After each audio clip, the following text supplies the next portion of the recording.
Persuasão, capítulo 6, parte 2. Recebeu, além disso, essa informação de Mary. A Sra. Musgrove pensa que todos os seus criados são tão disciplinados que seria alta traição questioná-los, mas tenho certeza, sem exagero, de que a arrumadeira-chefe e a lavadeira, em vez de cuidarem de suas obrigações, ficam vadiando o dia todo pela vila. Encontro-as onde quer que vá, e afirmo-lhe que não entro 2 vezes no quarto das crianças sem vê-las por lá. Se Jemima não fosse a criatura mais firme e confiável do mundo, seria o suficiente para estragá-la, pois ela me conta que sempre a ficam induzindo a ir passear. E por parte da Sra. Musgrove. Tenho como norma jamais interferir em nenhum assunto de minha nora, pois sei que isto não daria certo. Mas devo lhe dizer, senhorita Anne, porque a senhorita seria capaz de endireitar as coisas, que não faço muito bom conceito da babá da senhora Charles. Ouço estranhas histórias sobre ela. Está sempre vadiando, e posso lhe garantir, por conhecimento próprio, que se veste tão bem que poderia levar à ruína qualquer criada. A senhora Charles tem plena confiança nela, bem sei, mas faço essa insinuação apenas para que fique de sobreaviso, porque se perceber algo errado, não precisa temer mencioná-lo. Por outro lado, Mary se queixava de que a Sra. Musgrove costumava não lhe dar a precedência que lhe era devida quando jantavam na casa grande com outras famílias. E não via razão para ser tão desconsiderada em casa a ponto de perder o lugar. E um dia, quando Anne passeava a sós com as senhoritas Musgrove, uma delas, depois de falar de classe, pessoas de classe, rivalidade de classe, disse: "Não tenho escrúpulos em comentar com você como certas pessoas são absurdas com relação à sua posição, pois todas sabem como você é indulgente e indiferente a esse respeito. Mas gostaria que alguém insinuasse a Mary que seria muito melhor se não fosse tão persistente, principalmente se não se pusesse em evidência para tomar o lugar de mamãe. Ninguém duvida de seu direito de ter precedência sobre mamãe, mas seria mais adequado da parte dela não estar sempre insistindo nisso. Não que mamãe dê a mínima importância para isso, mas sei que muitas pessoas reparam." Como iria Anne resolver todos esses problemas? Podia fazer pouco mais que ouvir pacientemente, atenuar os ressentimentos e insinuar a tolerância necessária entre vizinhos, tornando-a mais ampla em benefício da irmã. Sob todos os outros aspectos, sua visita começou e prosseguiu muito bem. Seu próprio estado de espírito melhorou com a mudança de casa e de assuntos por estar afastada 3 milhas de Kellynch. As indisposições de Mary diminuíram por ter constantemente companhia. Era bastante positivo o relacionamento diário com a outra família, já que não havia nenhuma afeição mais importante, segredo ou ocupação no chalé para serem interrompidos, o que era uma vantagem. Tal contato chegou com certeza ao extremo, pois se encontravam todas as manhãs e dificilmente passavam uma tarde separados. Mas ela achava que não estariam tão bem assim sem a visão dos vultos respeitáveis do Sr. e da Sra. Musgrove em seus lugares habituais, e a conversa, o riso e o canto de suas filhas. Ela tocava muito melhor que ambas as senhoritas Musgrove, mas como não tinha boa voz, conhecimento de harpa ou pais amorosos que se sentassem e se imaginassem encantados, davam pouco valor à sua execução fora o da civilidade ou consideravam-na apenas uma distração para os outros, como tinha consciência. Sabia que só dava prazer a si mesma quando tocava, mas não era uma sanção nova. Com exceção de um curto período de sua vida, nunca desde os 14 anos, desde a morte de sua querida mãe, conhecera a alegria de ser ouvida ou incentivada por qualquer crítica legítima ou apreciação sincera. Em música sempre se habituara a sentir-se sozinha no mundo, e o carinhoso favoritismo do Sr. e da Sra. Musgrove pela execução das próprias filhas e a total indiferença para com a de qualquer outra pessoa dava-lhe muito mais prazer por causa delas do que mortificação por si mesma. A reunião na casa grande era às vezes acrescida de outros hóspedes. A vizinhança não era numerosa, mas os Musgroves tinham mais jantares, recebiam mais visitas eventuais ou por convite formal de qualquer outra família. Eles eram absolutamente populares. As jovens adoravam dançar e as noites frequentemente terminavam num pequeno baile improvisado. Havia uma família de primos que morava a uma distância acessível a pé de Uppercross, em condição financeira menos favorecida, que dependia dos Musgroves para suas diversões. Viria a qualquer hora, dispostos a ajudar em qualquer distração ou a dançar em qualquer lugar. E Anne, preferindo o papel de pianista a qualquer outro mais atuante, tocava músicas regionais por várias horas, delicadeza que sempre despertava a atenção do Sr. e Sra. Musgrove para as suas habilidades musicais, mais do que tudo, e frequentemente provocava este cumprimento. Muito bem, senhorita Anne, muito bem tocado, deveras. Valha-me Deus, como seus dedos voam no teclado. Assim se passaram as 3 primeiras semanas. Chegou o dia de São Miguel e agora o coração de Anne devia retornar para Kellynch. Uma casa querida fora entregue a outros.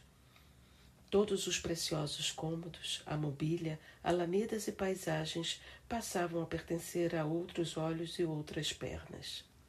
Não pôde pensar em outra coisa no dia 29 de setembro e recebeu o indulgente comentário de Mary, que exclamou ao anotar o dia do mês. Meu Deus! Não é hoje o dia em que os Crofts devem se mudar para Kellynch? Estou contente por não me ter lembrado disso antes. Como isso me deprime! Os Crofts tomaram posse com uma rapidez verdadeiramente naval e seria preciso ir visitá-los. Mary lamentava esta necessidade. Ninguém sabia quanto sofreria, adiaria a visita tanto quanto possível. Não sossegou, porém, enquanto não persuadiu Charles a levá-la logo. Voltou num vivo estado de fantástico alvoroço. Anne ficou realmente contente por não ter podido ir. Desejava, contudo, ver os Crofts e alegrou-se por se encontrar em casa quando a visita foi retribuída. Vieram. O dono da casa não estava, mas sim as 2 irmãs. E como aconteceu da Sra. Croft sentar-se perto de Anne, enquanto o almirante ficou junto de Mary, e tornou-se-lhe agradável com suas bem-humoradas observações a respeito dos meninos. Anne pôde ficar atenta a alguma semelhança e, em caso de não a perceber nos traços, captá-la na voz, no modo de falar ou num gesto.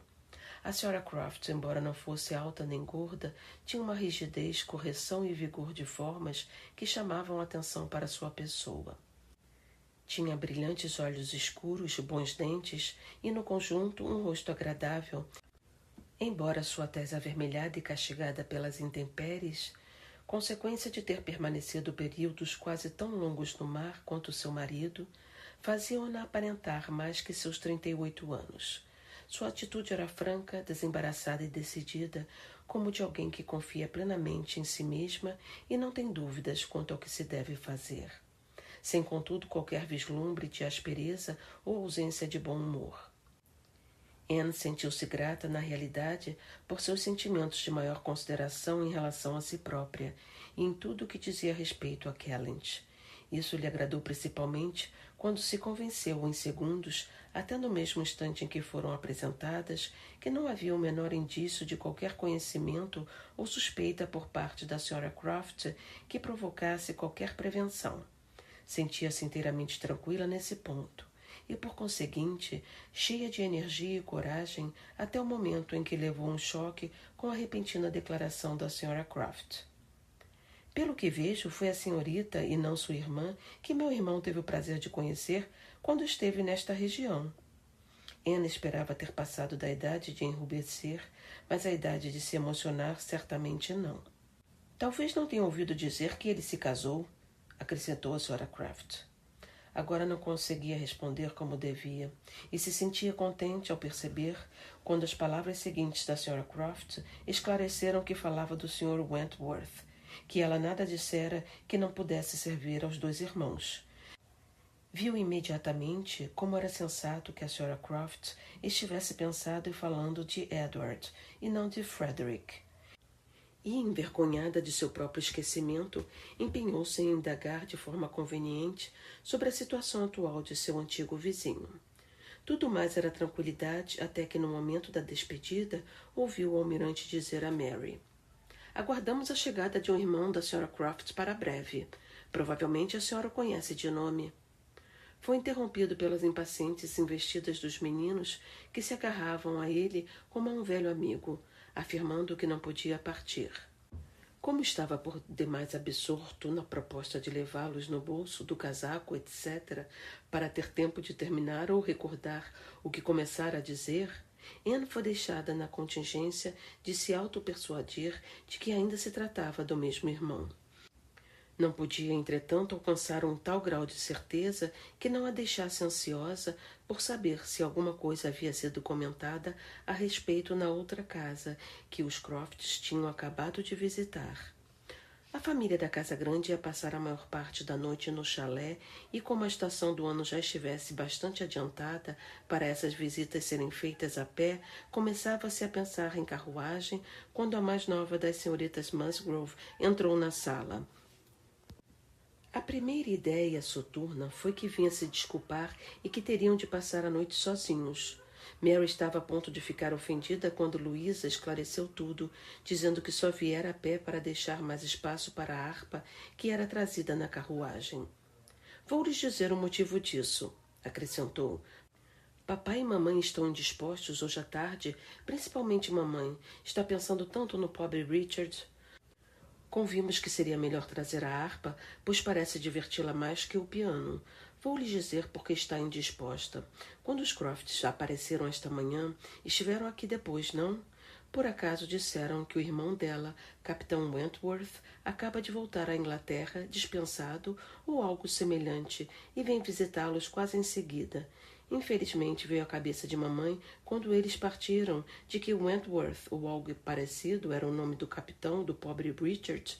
Certa vez, não sei onde nem quando, mas muito tempo antes da sua morte, coitadinho. E ao examinar suas cartas e pertences, descobriu que era isso mesmo. Tem absoluta certeza de que esta é a mesma pessoa, e não para de pensar nisso e no pobre Richard. Assim, temos de ficar o mais alegres possível para que não continue pensando em coisas tão tristes.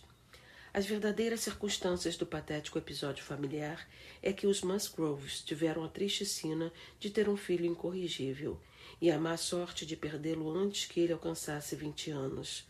Mandaram-no para o mar, pois era parvo e indisciplinado em terra. A família pouco se interessara por ele, embora realmente fosse isso o que merecia. Raramente se ouvia falar dele e pouco lamentaram quando 2 anos antes a notícia de sua morte no exterior chegara a Uppercross. Embora suas irmãs se esforçassem ao máximo, chamando-o agora de pobre Richard, ele não passara de um cabeça dura, insensível e inútil Dick Musgrove, que, vivo ou morto, nada fizera para merecer mais que a abreviatura de seu nome.